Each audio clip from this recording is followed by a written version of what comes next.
Physiology is one of the subjects which forms the entire basis of your medical career. This is because it is one of those few subjects which teaches you what is normal in the body. Every other subject for that matter, if you take pharmacology, pathology or medicine, all of them will deal with what is abnormal in the body. But unless you understand what is normal, obviously you cannot understand what is abnormal. If you're new here, hi, I'm Suprita. I'm a third year medical student in BGS Medical College, Bangalore, India. And in today's video, I'm going to be telling you guys 4 steps to master physiology. So without further ado, let's get started. Step 1 is conceptualization. A lot of people tell you that to understand a particular subject, you need to understand the concepts well. But they rarely tell you how to do that. And if you look at huge textbooks like Guyton and Genong, they seem physically impossible to read, and now you have no idea what to do. Now this is what I follow when I'm trying to learn tracts or pathways. Especially if you go to neurophysiology, there are going to be a lot of pathways that you'll have to learn. For example, the visual pathway, the olfactory pathway, the pain pathway. When these things come, I have seen that a lot of people spend a lot of time on learning each step in the pathway. So you're basically trying to by heart what is happening in each step. But instead of doing this, what I like to do is I first learn what is the input and what is the output that I need to have out of this pathway. It is like making a plan for myself. For example, when you're building a house, you don't just start putting tables and chairs in an open field and then build a room around it. You first make a plan about how many rooms you need to have and where the hall should be, where the kitchen should be, and then you start decorating your room. Similarly, when you're trying to learn a pathway, first understand what is the entire point of this pathway and then start filling in the individual steps. For example, if I talk about accommodation reflex, so instead of learning each step that is happening in the accommodation reflex, first try to analyze what is accommodation reflex, and by the end of accommodation reflex, what should have happened in my eye. Accommodation basically is the change that takes place in your eyes when you're looking at a near object. So that is my input. What is my output? Output is the changes in the eye, right? So what should be the changes in the eye? My eyeballs should have converged medially, because have you noticed when you're looking at something, your eyeballs come closer together. Obviously, if my eyeballs are on either side, I will not be able to see anything. I will not be able to see the object that's in front of me. So the first thing that has to happen is my eyeballs should converge. And the second thing that has to happen is my pupil should constrict. Why should my pupil constrict? This is because I don't want any other peripheral vision to be disturbing me. I want to focus on the object that is in front of me. So my pupil constricts so that I don't get any other reflected light. I'm only focusing on something that's in front of me.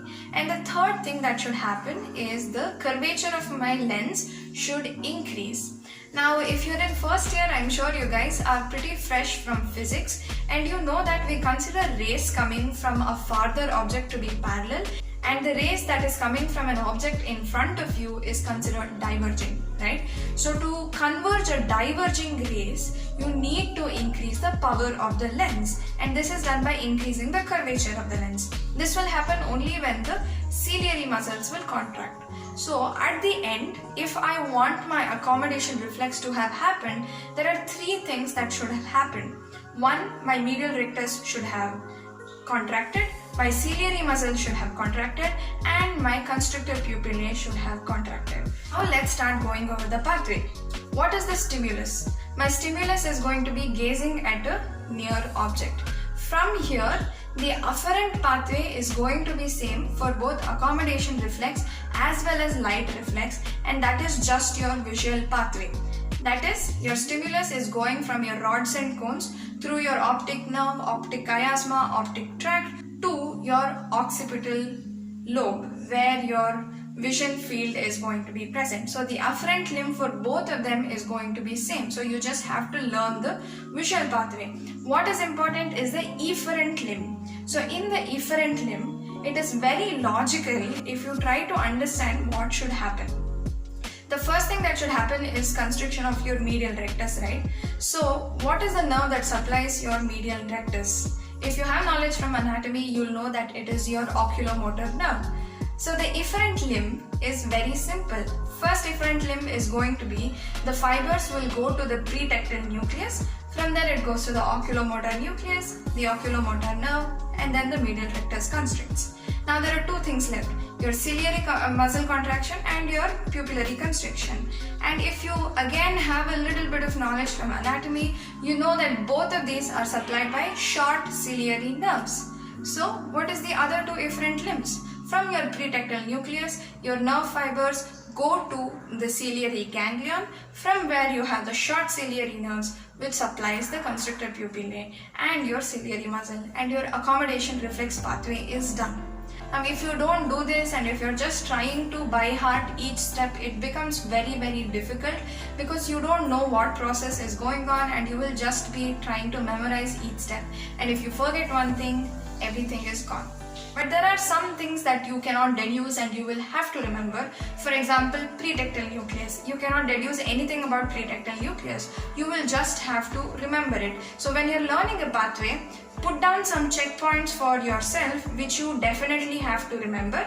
And then also places where you can derive things, don't try to put too much focus on it. Just try to derive them without putting too much pressure on your brain. So set down checkpoints for yourself from where you can actually derive the pathway on your own. YouTube is such a great resource and there are tons and tons of videos available about each topic. Make sure you make ample use of this resource. Ninja Nerd and Dr. Najib Lectures are one of the few channels that has saved me in first year, and I have learned so much from these channels. And even when you're trying to read something new, if you just sit down on your own and start reading a textbook, it's not going to be very easy to learn everything on your own. So most of the times what I do is before I start a chapter or before I start learning a new concept, I usually tend to look for videos or look for lectures that are online or even my online classes, and then start reading the textbook, because when you do this, you're at least familiar with a few words and concepts even before you start reading, and it's gonna make reading and understanding concepts so much more easier. Step 2 is practicing through flowcharts and diagrams. Physiology for me has always been a subject of flowcharts and diagrams.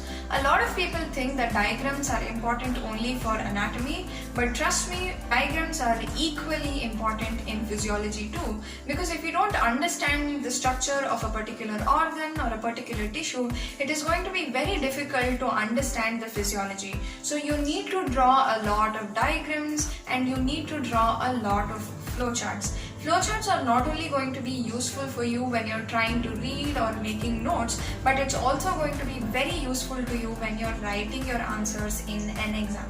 What I usually like to do is as soon as I read a chapter or I finish a concept, I try to draw flowcharts out of whatever I have understood. If you draw a lot of diagrams and if you draw a lot of flowcharts, you have already scored your marks.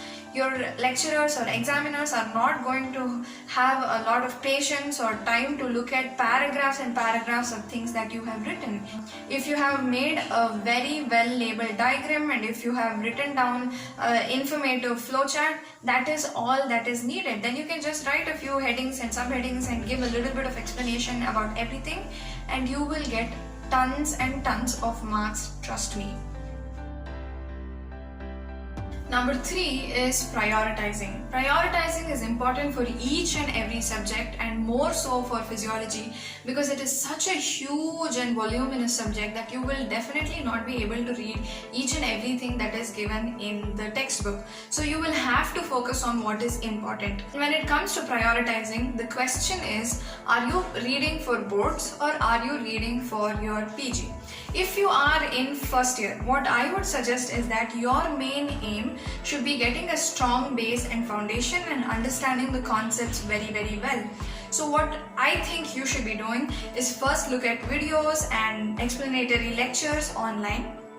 or from your classes, and then read your review books or Indian author textbooks so that you have a gist of what the subject is about. And then after you do this, make sure you take a bunch of previous year board question papers, at least 10-year board question papers, and make sure you know all the answers to the questions given there and you know how to write the theory. Okay? You should focus on this because scoring in boards is also important. And then after this, what you should do is you go and solve your MCQs.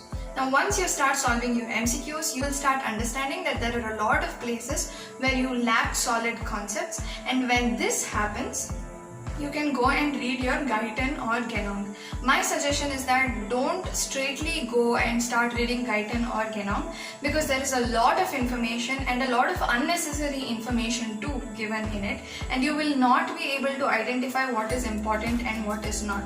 So if you really want to read Guyton or Genong, first follow this procedure.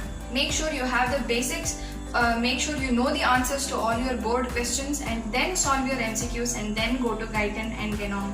So you should be ending with MCQs and not starting with them. But if you are in second, third or fourth year and you are trying to prepare for PG, what I would suggest is that you should start from MCQs. Because you already have a foundation, you already know something about the subject. So just straight away start with solving MCQs for whatever chapters that you want to revise. Now when you start solving these MCQs, maybe there are things that you don't remember at all, or maybe there are things that you don't understand at all. So for these things, just go and look at the explanations that is given for the MCQs and then read from Guyton and Genong now. Step 4 is clinical application. Now this is the most important aspect of learning medicine, that is applying whatever you have learned in the clinics. If you want to build your clinical knowledge, first of all try and ask your lecturers what is the clinical application for every chapter, because you will not be able to understand what is a clinical application even though it is given in the textbook. Okay. Or the second thing that you can do again is looking at MCQs, because most MCQs are clinic based, so it is going to be very useful in understanding the clinical applications. And there are a lot of videos online too, so if you just type clinical videos or case studies or case presentations regarding a particular topic, there are going to be a lot of videos. So these are the places from where you can start understanding the clinical applications. And the most important thing that I want to mention here is that mentioning or writing clinical application for each and every answer is very, very important. They are not going to ask you specifically when they give you a question to write a clinical application, but in every answer, as far as possible, you must try to include clinical application. And if you do this, it's going to give you an edge. You will score extra marks if you write the clinical application. You will score extra marks if you draw diagrams. You will score extra marks if you draw flowcharts. I think I have covered all of the things that I wanted to tell you guys regarding physiology. If you guys have any other doubts or questions, please make sure you put it down in the comment section below. I will be continuing this study series for first and second year. So next video is going to be about biochemistry, and then I will probably continue it for second year too, but not for third year because I am still in third year, so I don't know much about it. But maybe in the second half of third year I will start putting videos about it. So if you guys like this video, make sure you hit the like button.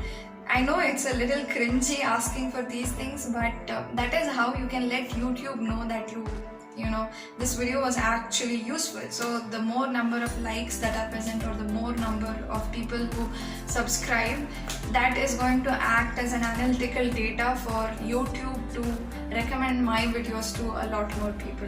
So if it was really helpful, please make sure you hit the like button and comment down below. So yeah, that is all for today. I hope you enjoyed the video. Thank you so much for watching. Until next time, take care.